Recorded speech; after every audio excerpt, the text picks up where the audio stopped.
You all look beautiful today, and I bet you spent so much time getting ready. In the past, people did crazy things in the name of beauty. They used to use tapeworms as a form of diet for a skinnier waist. They used to use white lead as powder for paler skin. And thank God we don't do these things anymore. But instead of this, we use things like skincare and filters to meet the beauty standards that we have today. And beauty standards are what society tells us is beautiful. They are trends that we follow, and the trends are constantly changing. Once we want curtain bangs, once we want micro bangs, and once side bangs. And once you're studying in the middle of the night, and you look at yourself in the mirror, and you're like, maybe I should cut my own bangs, and you do whatever this is. It constantly changes, but never cut your own bangs.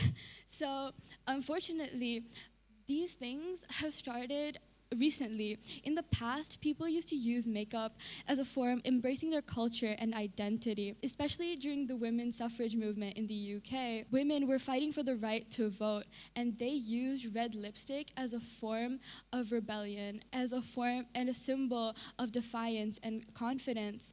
When women were fighting for the right between being taken seriously and being true to their femininity, red lipstick was not just about approval, was not just for appeal. It was a form of rebellion. And a lot of beauty standards these days have moved past this, as now we think about how beautiful we look in the eyes of others and how we are judged by other people. This constant form of judging and being judged sends so much energy, it causes beauty sickness. And because of this constant feel of being evaluated, constant need to be improved, there's a term for it because it is so common. It is called always being on display. Journalists believe that beauty is now becoming a form of oppression, as people are forced to wear makeup to be accepted into society. However, that is not the only case makeup is used for, as there are so many other people who use makeup and hairstyles and personal style to have a sense of belonging, confidence, and even make it a form of art. So this clearly proves that beauty has not always been so obsessive, has not always been. Negativity is the obsession that is around it. So the only thing that is benefited by this standards are the beauty industries. The beauty industry makes billions upon billions of dollars each year, telling people that these standards need to be met. It is called aspirational beauty, a standard that is always out of reach. And these things only benefit the beauty industry, and normal things like facial hair, wrinkles become a flaw that needs to be changed by buying a certain product. If we compare our everyday selves to something that is constantly filtered, carefully posed, heavily edited, and sometimes not even real, it can have a heavy toll on who we are as people. Feminists believe that beauty trends only benefit a certain group of people, usually white, thin, and able-bodied, and this excludes so many others. And this exclusion causes pressure and expectations depending on race, culture, identity, gender identity, and even disability.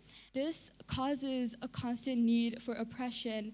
So many communities have recently tried to go past it. For example, in India, there has been conversations about colorism, a dated idea that comes from colonization that believes that lighter skin is more beautiful. Commercials have long since promoting skin lightening products as a path to success, to confidence, and sometimes even love, which is crazy. But thanks to the form of social media, celebrities, NGOs, and social media campaigns are telling people to embrace their natural skin tones. And what was once deemed a flaw is now deemed as something that is beautiful and the standard.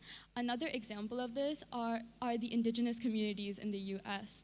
They use beadwork, face paint, and tattoos to show their culture and resilience. What people use as decoration is not decoration to them. This is connection to their land and their ancestors. So it is clear that beauty has not always been about showing who you are and has not always benefited industries. It has always been about who you are, your blood, and your community. And before I end this, it's clear, something I need to share with you, something that's cliche, is that we need to talk about self-love. Without self-love, you cannot embrace who you are and who that is made within you, your blood, your community, and your roots.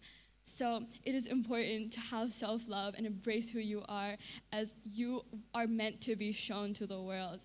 And I know this 2-minute speech is not gonna convince you all to throw away your makeup, your mascara, and cut off all your hair. But I hope that every time you think that you need to change yourself, that you need to improve something, you think back to the speech and remember that you are beautiful from who you are and from within you. Thank you.